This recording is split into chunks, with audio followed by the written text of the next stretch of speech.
Hai, Assalamualaikum dan selamat sejahtera. Saya Lynn dari Klinik My Family. Terima kasih kepada anda semua yang hadir ke sesi My Sharing kami pada hari ini. Hari ini kita akan bersama Dr. Azrin membincangkan topik kita iaitu berpuasa semasa mengandung atau menyusu bagaimana. Okay, sesi ini akan berlangsung selama 45 minit. Jika ada sebarang soalan, anda boleh type soalan anda di ruang komen. Doktor akan cuba menjawab semua soalan anda pada akhir sesi nanti.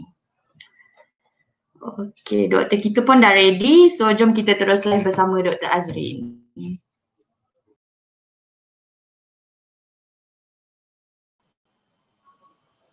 Okay. Alright, okay. Bismillahirrahmanirrahim. Assalamualaikum warahmatullahi wabarakatuh. Okay, dengar Right. Okay, so hari ni, sebelum tu kita baca doa dulu. Rabbi syrahli sadri wa yassir li amri wahlul 'uqdatam min lisani yafqahu qawli. Rabbi zidni ilman warzuqni fahman. Okay, saya perkenalkan diri dulu. Saya Dr. Nur Azrin binti Muhammad Saleh. Doktor bertugas di Klinik My Family, Cawangan di Melaka. Okay, so topik kita hari ni saya rasa agak dekat lah dengan kita pada saat ini. Since kita pun akan masuk kepada bulan Ramadan yang mulia, so banyak soalan yang ditanyakan kepada doktor berkenaan dengan topik ni, iaitu berpuasa semasa mengandung ataupun semasa menyusu. Okay, so kalau ada apa-apa soalan boleh tanya selepas ini ya. Okay, so kita masuk kepada poin yang pertama, iaitu dalil kewajipan berpuasa. Okay, seperti yang semua sedia maklum, berpuasa ini adalah rukun Islam yang ketiga, iaitu selepas solat 5 waktu. Okay, so puasa itu Allah wajibkan kepada semua yang mana yang cukup syarat wajibnya, iaitu terutamanya orang yang dah dewasa dengan orang yang mampu, mereka yang mampu. So kita boleh rujuk pada dalil Al-Quran. Allah berfirman dalam surah Al-Baqarah ayat 183 yang bermaksud diwajibkan ke atas kamu untuk berpuasa seperti mana yang Allah telah wajibkan kepada umat yang terdahulu. So kat sini Allah kata diwajibkan. Okay, so maksudnya puasa itu wajib. Namun dalam ayat seterusnya Allah juga berfirman yang bermaksud lebih kurang macam inilah. Islam ini maksudnya Allah membenarkanlah beberapa golongan untuk tidak berpuasa, atau kira macam rukhsah lah. Rukhsah ni kelonggaran kepada beberapa golongan, antaranya adalah mereka yang sakit ataupun mereka yang bermusafir. Okay, so faham maksudnya kewajipan ni adalah wajib lah, cuma ada kelonggaran kepada mereka yang sakit dan juga mereka yang bermusafir. Okay, so point seterusnya. Alright, so kat sini banyak tanya kan, bolehkah seorang ibu hamil itu ataupun seorang ibu yang menyusui itu untuk berpuasa? Ramai tanya macam tu kan. So jawapannya adalah wajib untuk berpuasa, tapi dengan syarat seorang ibu tu dia kena sihat, mampu, kuat dan tidak ada risiko pun semasa mengandung. Namun sekiranya dengan berpuasa itu memudaratkan kesihatan ibu tu sendiri ataupun anak yang dikandungkannya, contoh bila berpuasa ibu tu menjadi makin lemah, ditambah pula dengan muntah-muntah, lepas tu dia rasa macam tak boleh nak makan, tak boleh nak minum, rasa nak pingsan kan, ada yang kadang rasa nak pitam. So ibu ni tergolong dalam golongan orang yang sakit lah, golongan yang sakit, maka dibolehkan untuk berbuka ataupun dibolehkan untuk tidak berpuasa. Okay, so dia tetap kembali kepada wajib, tapi ada kelonggaran sekiranya ibu itu tidak sihat, terutamanya mereka yang berada di awal kehamilan, trimester pertama. Okay, so poin yang ketiga adalah, okay, so dari segi medikal, siapakah golongan ibu hamil yang tidak digalakkan untuk berpuasa? Okay, terdapat beberapa golongan lah untuk ibu hamil yang dikirakan tidak digalakkan untuk berpuasa. Yang pertama, yang macam saya cakap tadi, ibu yang tidak sihat. Contohnya ibu itu demam, pening, loya, muntah, yang teruk sampai badan jadi kering, ataupun yang kerap datang untuk ambil air kan, masuk air drip kan, tak boleh nak makan, tak boleh minum. So ibu ini tidak digalakkan untuk berpuasa. Okey. Yang kedua, golongan ibu yang ada kencing manis masa mengandung, terutamanya mereka yang terpaksa ambil ubat kencing manis ataupun terpaksa menggunakan insulin semasa mengandung untuk kontrol dia punya kencing manis. Okey, ditakuti dengan berpuasa ini gula dia akan jadi makin rendah dan menyebabkan dia akan rasa pening dan kemudian rasa nak pitam ataupun pingsan. Ataupun ditakut kalau dia puasa nanti bila nak berbuka tiba-tiba gula yang sebelum tu rendah, datang waktu berbuka orang tu makan banyak, dia boleh jadi tinggi secara tiba-tiba. So menyebabkan mendatangkan bahayalah kepada dirinya sendiri ataupun kandungannya itu. Okey, yang ketiga adalah ibu yang sedang mendapatkan rawatan ataupun sedang mengambil ubat-ubatan. Contohnya ubat darah tinggi, antibiotik, ubat demam, ubat cair darah. So kita takut kalau ibu ni tak makan ubat tu pada dos frekuensi yang kita tetapkan akan menyebabkan bahaya datang. Okey, kalau miss dose takut bahaya pula datang kan. Okey. Yang keempat, contoh ibu yang berada pada trimester ketiga, iaitu ibu yang dah 28 minggu ke atas kan. So biasanya lepas 28 minggu doktor akan suruh ibu ini untuk kira gerak anak. Okey. So sekiranya ibu ini rasa semasa berpuasa anak dia kurang gerak ataupun rasa macam kurang aktif kan. So ibu ini kena cepat-cepat buka puasa. Jangan tunggu walaupun dah dekat dengan waktu berbuka ke dah pukul 6 kan, contoh buka pukul 7 lebih kan. Ibu kata alamak tak apalah, tunggu dulu. Tak boleh, kena berbuka sebab takut dikuatiri kalau dia teruskan juga berpuasanya anak dia akan terjadi apa-apa kan yang bahaya. Jadi kalau ibu ni merasakan macam kurang gerak ke apa, kena cepat-cepat buka puasa. Okay, so yang kelima, ibu yang mengandung kembar lah, sama ada kembar yang 2 ke 3 kan. So yang ibu mengandung kembar ni tak digalakkan lah untuk berpuasa sebab dia punya requirement dia lebih tinggi lah berbanding ibu yang mengandung biasa. Okay, poin yang seterusnya adalah bagaimana pula, ada orang tanya kan, bagaimana pula ibu yang menyusukan anak. Okey, sama juga. Ibu yang menyusukan anak ni hukum dia wajib juga berpuasa. Cuma, ada cuma kat situ sekiranya ibu itu berpuasa dan merasakan susunya kurang dengan mendadak, dia rasa macam badan dia kering, dia rasa macam anak dia pun macam isap-isap susu macam tak cukup kan, macam tak sama macam biasa, maka ibu itu dibolehkan untuk berbuka ataupun dibolehkan untuk tidak berpuasa. Okey. So untuk ibu menyusu pun ada juga kelonggaran yang Islam berikan sebab dia termasuk dalam golongan yang tidak sihat lah. Okey. So poin yang seterusnya adalah, yang ni paling penting Okey, sekiranya seorang tips tu lah, sekiranya seorang ibu tu ingin berpuasa juga pada bulan puasa, so boleh. So apa tips-tips yang boleh dia amalkan? Yang pertama, wajib sahur. Ibu tu wajib sahur. Kenapa sahur? Sebab sahur ni pentinglah untuk dia kekal bertenaga sepanjang berpuasa sampai berbuka kan. So masa sahur tu kita galakkan ibu itu untuk ambil makanan yang tinggi serat. Contohnya macam oats, roti wholemeal, beras perang, susu, kurma. Sebab apa? Supaya kenyang lama kan, supaya bertahan lah sepanjang berpuasa tu. So ambil makanan yang tinggi serat. Yang kedua, ataupun boleh ambil juga kita ikut portion yang betul lah, macam yang KKM sarankan, suku-suku separuh kan, ambil karbohidrat, ambil protein suku, karbohidrat suku, dan selebihnya separuh tu ambil buah dengan sayur.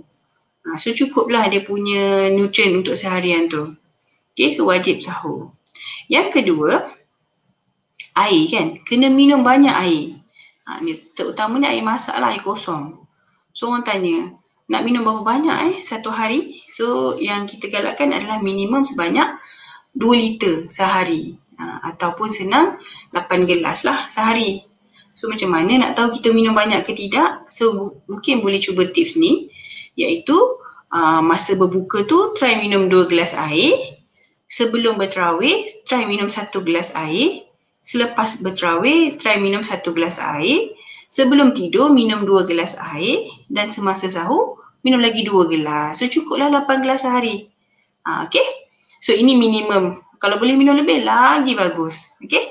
So yang ketiga, semasa berbuka tu jangan makan terlalu banyak lah atau makan cepat-cepat. Sebab apa? Perut dah lama kosong kan. Tiba-tiba kita masuk makanan yang banyak, takut nanti berlaku ketidakhadaman. Susah dia nak hadam kan, ataupun perut rasa senak, tak selesa. Especially perut yang dah besar kan. So kalau boleh, masa berbuka tu minum air dulu, minum sikit-sikit kan. Makan buah dulu. Kalau ada sayur ke, makan sayur dulu. Kemudian baru makan yang lain-lain tu. Makan pun slow-slow, sikit-sikit. Nanti dah tarawih ke solat ke, sambung pula makan sampai murid. Tapi kalau boleh jangan makan yang berat lah sebelum tidur. Sebab nanti kan tak sempat nak hadam kan, tak selesa juga kan. Nanti nak tidur kan. Okay. So yang keempat, elakkan pengambilan kafein. Kafein ni kopi ke teh ataupun Nescafe, kafein ataupun minuman manis. Sebab apa? Sebab minuman-minuman ni dia akan tarik air daripada badan kita. So menyebabkan badan kita cepat rasa lagi kering, cepat rasa dahaga, cepat rasa haus kan. Badan kering. So nanti dah badan kering dah tak boleh nak tahan sampai hujung kan, sampai buka puasa. Cepat rasa nak pita, letih je kan. Elakkan ambil kafein, okey? Alright, yang kelima, jangan buat kerja berat. Jangan angkat-angkat barang berat, jangan jalan laju, jangan terdedah dengan matahari berpanas. Okey, sebab nanti cepat letih lah, cepat pening, cepat letih kan. So nasihatnya banyakkan berehat. Okey, banyakkan berehat. Tapi janganlah tidur je kan, baring je atas katil. Boleh nak buat senaman ringan, contohnya berjalan slow-slow ataupun jalan slow-slow ataupun buat yoga ke kan, senaman ringkas lah. Boleh. Okey. Alright, itulah tips-tips yang boleh diamalkan untuk ibu-ibu ni semasa berpuasa. Okay, so next point kita pula.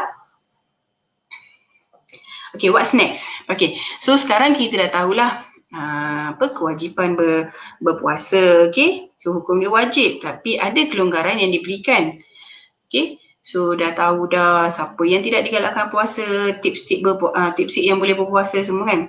So bila dah tak berpuasa ataupun bila dah berbuka, so ramai yang tanya, so nak kena buat apa doktor? Kena qada ke? Kena qada wa fidyah ke kan? Okay, so kat sini saya kupaskan sedikit lah. So banyak pendapat tentang ini, tapi kita ambil yang pendapat yang kuat lah. Okay, so sekiranya ibu hamil itu ataupun ibu menyusu tu dia rasa risau tentang diri dia lah. Dia risau pasal diri dia, kalau dia berpuasa nanti dia punya muntah lagi teruk, apa pening makin teruk kan. Dia risau pasal diri dia saja. So dia berbuka ataupun tak puasa kan.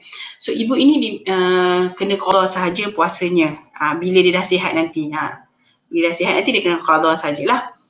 Tapi sekiranya ibu ini risaukan tentang keadaan anak yang dikandungkannya.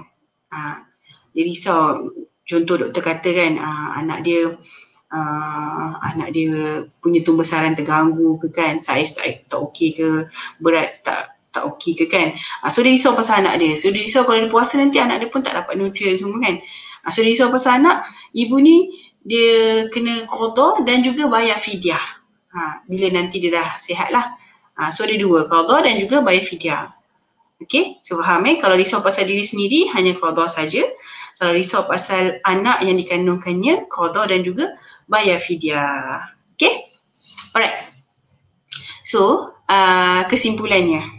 Okay, kesimpulannya apa yang kita dah bincang tadi.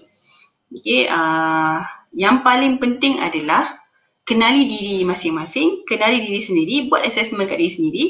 tengok macam mana. Kita kuat ke, kita mampu ke tidak untuk berpuasa.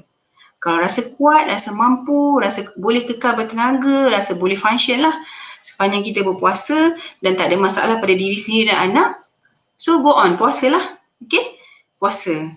Kalau rasa macam tak okey, rasa macam takut nanti bila berpuasa akan mendatangkan kemudaratan pula kan. So bolehlah untuk ambil rukhsah yang telah diberikan. So bolehlah untuk berbuka ataupun tidak berpuasa. Kenali diri sendiri. So hanya kita yang kenal diri kita macam mana kan. Okay. So saya rasa itu je lah kot apa yang saya nak kongsikan pada hari ini. Okay, so harap dapatlah sedikit memberikan ilmu, memberikan pencerahan lah kepada ibu-ibu di luar sana, ibu-ibu ataupun pasangan lah untuk sama-sama bantu. Sebab tak lama lagi kan, beberapa hari Selasa insyaAllah kita akan masuk ke bulan Ramadan kan. So itu sajalah kot. So kita buka kepada sesi soalan. Kalau ada apa-apa pertanyaan lah yang ingin diajukan.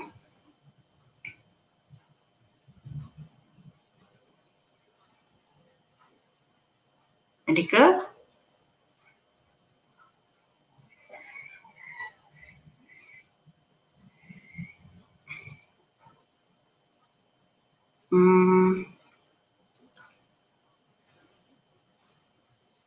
Alright.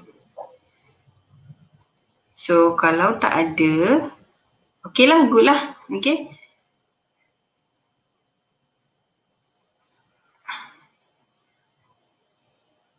Kalau tak ada ke? Ada soalan ke?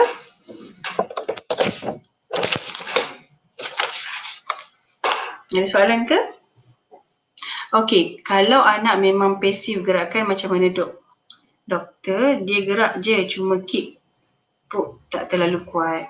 Okay, so kalau dari segi gerakan anak ni, memang selalu saya bagi tahu patient untuk tengok dia punya kata sebelum tu macam mana.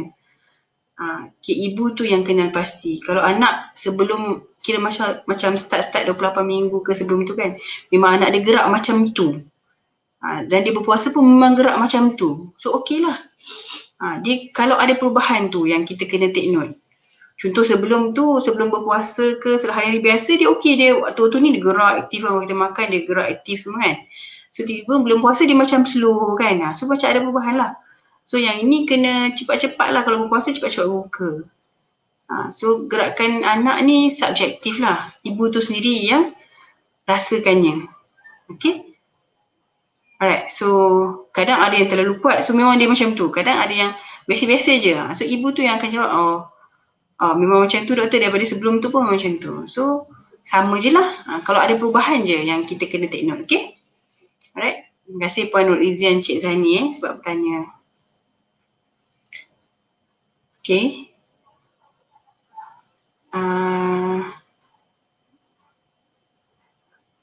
Lagi ada soalan?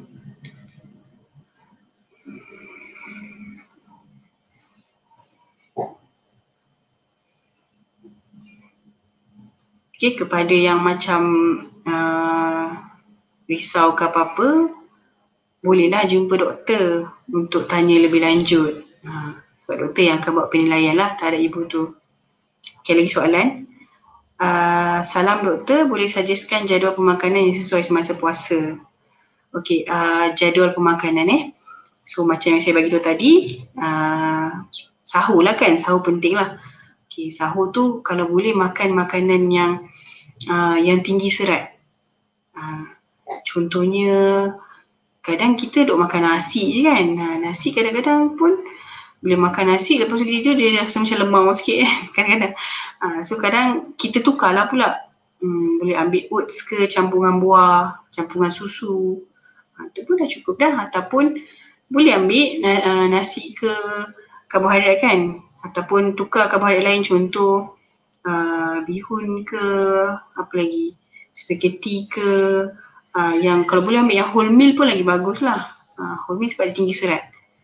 So kira masa sahur tu kita makan lengkap lah. Kita makan semua, kita ambil semua. Kita ambil karbohidrat, protein, sayur pun kita ambil. So kita minum air yang cukup lah. So jadual pemakanan sesuai masa puasa ni kira masa sahur tu yang penting.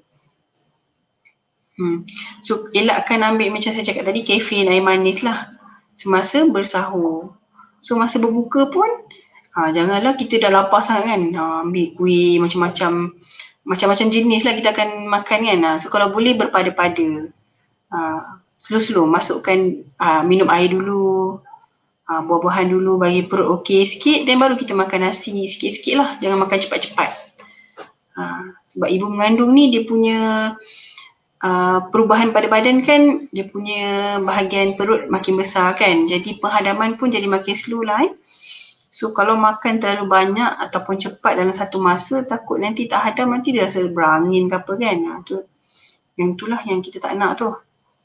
Okay, so tak adalah spesifik apa-apa jadual lah. So cuma yang itulah sahur lah, sahur. Dan masa berbuka tu ambil slow-slow. Okay, lagi ada soalan?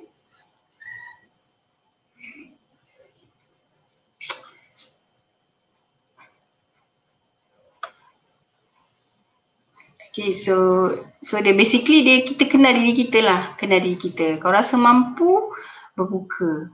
Kalau rasa mampu, sahur. Puasa. Kalau rasa macam tak larat, tak mampu, berbuka cepat-cepat. Jangan kita macam gagahkan diri lah. Even rasa macam nak pening, nak pitam pun, tak apa, sambung juga puasa. Janganlah macam tu. Sebab ada ibu yang kebanyakannya yang macam ada kes lah. Contoh, tiba-tiba berpuasa anak meninggal apa kan. Sebab dia gagahkan juga. Dia dah rasa dah anak dia kurang gerak. Tapi dia teruskan juga. Dia teruskan juga untuk berpuasa sebab dia kata sayang. Nanti nak kena ganti banyak kan. Jadi kat situ tak syok lah kan. Sebabnya dia kira macam membahayakan jugalah. Terutamanya mereka yang dah trimester ketiga lah. Maksud tu anak pun dah makin besar kan. Perlukan banyak makan yang kerap lah untuk nutrien dia. So, kalau rasa macam tak mampu, tak payah puasa lah. Kira masuk golongan yang tidak sihat lah.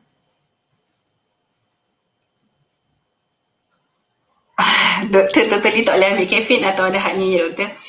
Okay, kafein ni kadang-kadang ada orang tu dia dah biasa sangat ambil kafein. Dia macam ambil kafein ni dah macam tak ada efek dah dekat diri dia. Ada orang yang tak selalu ambil kafein, bila ambil kafein sikit je dah terasa macam kerap pergi toilet, kencing kan. Kerap dahaga.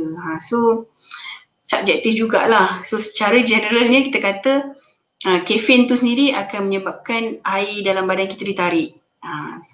Dia macam kalau dari segi medikal kita panggil diuretik lah. Dia menyebabkan kita kerap kencing, dia buang air lah, kerap buang air.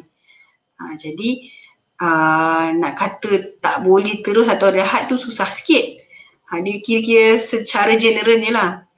So kalau rasa macam dah biasa ambil kafein, tak boleh tak ambil kafein sehari, takutkan mengantuk ke apa kan.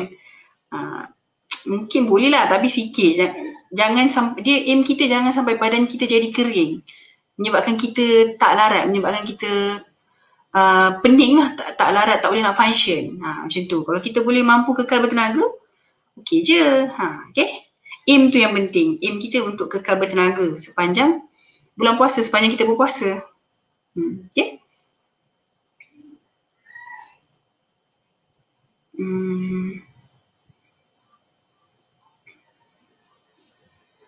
Okay, lagi soalan?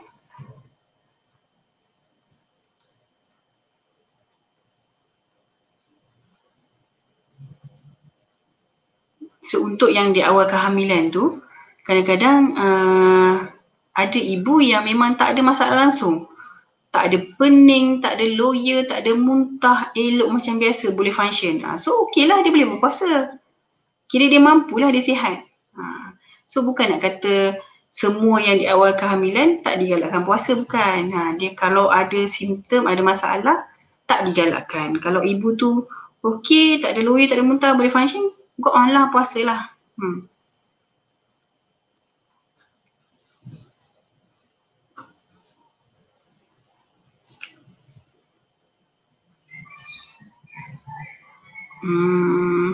Okay. Ada lagi? pertanyaan, soalan? Okay, dah kot Alright, so itu saja dari saya. Okay, kalau ada apa-apa pertanyaan atau keraguan kan berkenaan dengan isu ini, puasalah. So bolehlah datang ke klinik berjumpa dengan doktor untuk kita bincangkan lah. Okay, so jangan pula rasa kalau tak berpuasa rasa macam galat atau rugilah. Kalau tak betul-betul tak sihat, tak payah, tak perlu puasa. Okay, alright. So saya akhiri sesi ini dengan ucapan selamat berpuasa kepada semua. Okay, semoga Ramadan kali ini memberi lebih keberkatan kepada kita semua dan menjadikan kita orang yang lebih beriman. Okay, so okay kot sampai situ. Okay, alright. Ada soalan lagi ke?